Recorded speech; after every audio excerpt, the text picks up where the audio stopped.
सातारा जिल्ह्यातील वाई तालुक्यातील बावधन भैरवनाथाचे मंदिर हे प्रसिद्ध आहे बगाड यात्रेबद्दल। या बगाड यात्रेला महाराष्ट्रातील सर्वात मोठी बगाड यात्रा मानली जाते। एका व्यक्तीने केलेल्या नवसाची पूर्तता करण्यासाठी संपूर्ण गाव एकत्र येतं।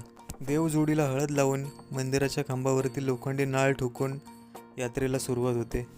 होळी पौर्णिमेच्या दिवशी देवाला कौल लावून बगाडा ठरवला जातो। धुलीवंदनाच्या दिवशी बगाड तयार करण्यास सुरुवात केली जाते। चतुर्थीला दुपारी स्त्रींचा विवाह संपन्न होऊन रात्री शाही छबिना निघतो। रंगपंचमीच्या दिवशी बगाड्याला सोमेश्वर येथे कृष्णा नदीत स्नान करून नदीची पूजा केली जाते। नदीची पूजा केल्यानंतर त्याला पारंपरिक कपडे घालून बगाड्याला टांगले जाते आणि बगाडाचे 5 विडे मारले जातात आणि इथून सुरू होतो बगाडाचा थरार। काशीनाथाचे चांग भले असं म्हणत म्हणत 12 बैलांच्या साह्याने हे बगाड ओढत ओढत गावाकडे आणले जाते। बगाड ओढण्यात दुर्वीच्या बैलांचे महत्त्वाचे योगदान असते। हे दुष्टपुष्ट बैल म्हणजे बावधनकरांची खरी संपत्ती असे